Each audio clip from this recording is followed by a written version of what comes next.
Bienvenue à bord du voyage en pleine conscience. Vous écoutez l'épisode 54 de la balade astrale. Cet épisode est consacré à la nouvelle lune en Cancer du 17 juillet 2023.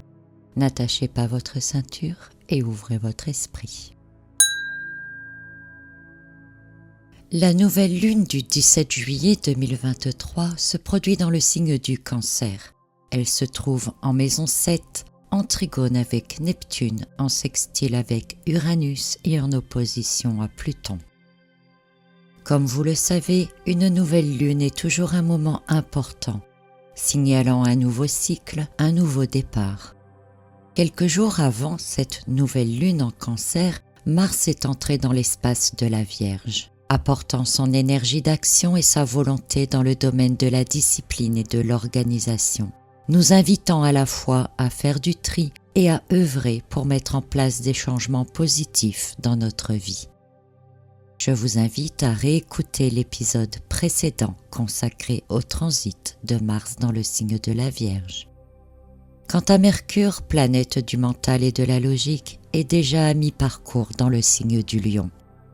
Une position qui nous permet de communiquer clairement nos intentions, nos besoins et nos envies, et qui nous invite également à écouter les autres avec bienveillance.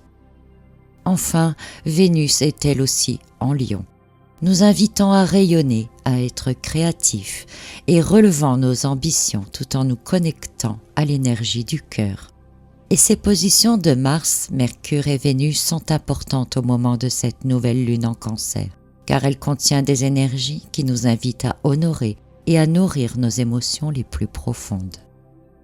Alors, Vénus est ici capable de nous faire ressentir ces émotions. Mercure nous permet de les exprimer et Mars nous donne la possibilité de les honorer concrètement. La nouvelle lune, chez elle en Cancer, est puissante. Elle ouvre les portes des intuitions, des rêves, des émotions, des ressentis. Et cela est amplifié par son trigone avec Neptune. Il se produit à la fois une expansion de conscience et une expansion émotionnelle. Nous savons de manière instinctive ce que notre cœur nous dit, ce que notre âme veut.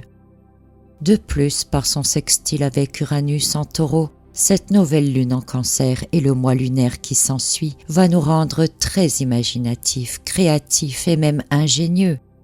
Notre capacité d'empathie sera elle aussi rehaussée, tout comme la connexion à notre sagesse intérieure. Alors oui, nous pourrions rêver et vouloir grand, mais l'opposition de la Lune avec Pluton en Capricorne sera là pour veiller et pour réveiller notre discernement, tout en nous permettant de poser des limites saines. Et cela est intéressant dans l'ensemble des énergies, surtout pour celle de Mars qui, en Vierge, nous pousse à faire du tri, à se débarrasser de ce qui ne nous sert plus ou ce qui nous empêche d'avancer. Aussi, nous ne ferons pas n'importe quoi. Les choses nous paraîtront claires, évidentes, et nous saurons exactement quoi faire. Et nous nous réorienterons et réorganiserons en fonction de ce qui est bon pour nous maintenant. De plus, nous entrons également dans un autre cycle en ce 17 juillet 2023. Un cycle d'un peu plus d'un an dans lequel l'axe des nœuds lunaires sera en Bélier-Balance. Un axe qui nous conduira vers l'identification de soi, l'affirmation de notre personnalité profonde et authentique. Un axe qui nous invite à reprendre les rênes de notre chariot, qui est la lame de tarot principale de notre année. Ainsi, avec Vénus et Mercure en Lion, nous avons la capacité de ressentir pleinement ce que nous sommes vraiment, quels sont nos dons naturels et ce à quoi nous aspirons au plus profond, et nous avons la capacité de l'exprimer clairement. Mars nous donne l'énergie nécessaire pour mettre en place toutes les conditions pour que nous puissions nous réaliser pleinement. Neptune nous ouvre les portes de l'inconscient, de la connexion à notre être véritable. Uranus nous rend inventifs, original, nous permettant même de trouver de nouvelles solutions que nous pouvons mettre en pratique avec Mars. Tandis que Pluton nous rappellera certaines limites ou nous aidera à poser nos nouvelles limites. Enfin, l'axe des nœuds lunaires nous accompagnera au cours des prochains mois pour que nous laissions transparaître notre nature véritable et que nous puissions nous épanouir dans la voie qui est la nôtre avec passion et courage. Comme je vous le disais au début, cette nouvelle lune en Cancer est fortement liée aux émotions, mais aussi à nos liens familiaux, à nos racines, notre éducation. Elle offre donc à la fois la possibilité de se rapprocher de ceux que l'on aime ou de se replonger dans des souvenirs passés ou d'enfance. Il est bon de se rappeler d'où l'on vient pour savoir vers quoi l'on va, pour comprendre ou se rappeler pourquoi on a choisi telle ou telle voie. Certains de ces liens ou de ces souvenirs doivent à présent être guéris, acceptés et se détacher. Et avec Vénus en Lion, nous pouvons parler de guérison et d'acceptation grâce à l'amour et l'énergie du cœur. Si des dialogues sont nécessaires, ils peuvent être dans la bienveillance grâce à Mercure en Lion. Pour certains, ils peuvent être fermes, c'est vrai, mais l'un n'empêche pas l'autre. Et tout cela conduira Mars à vous aider à guérir intérieurement et à remettre de l'ordre dans votre vie, dans son transit en Vierge. Et comme la nouvelle lune se produit en maison 7, celle de la Balance, on peut parler de retrouver un équilibre émotionnel ou encore d'échanges constructifs. La maison 7 est en quelque sorte comme la maison 4 de la lune et du Cancer, dans le sens où elle représente le descendant, c'est-à-dire de où l'on vient, de nos bases, les enseignements reçus, etc.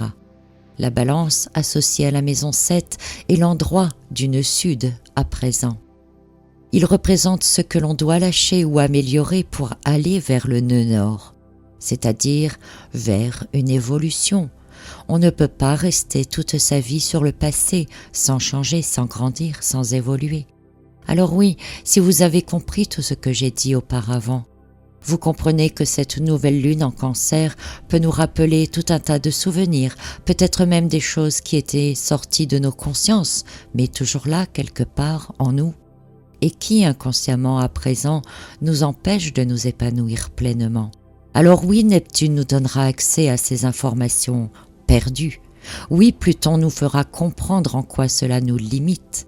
Mais avec Uranus, nous découvrirons comment y remédier. Avec Mercure, cela semblera évident, et avec Mars, nous pourrons y remédier. Et tout cela avec l'amour, la sagesse et la bienveillance de Vénus en Lion. Quand cela sera fait, nous pourrons commencer à nous détacher du nœud sud pour entamer notre voyage d'évolution vers le nœud nord en Bélier. Je vous souhaite une très belle nouvelle lune en Cancer et vous laisse à présent quelques minutes pour méditer sur tout cela. Je vous remercie d'avoir écouté cet épisode de podcast.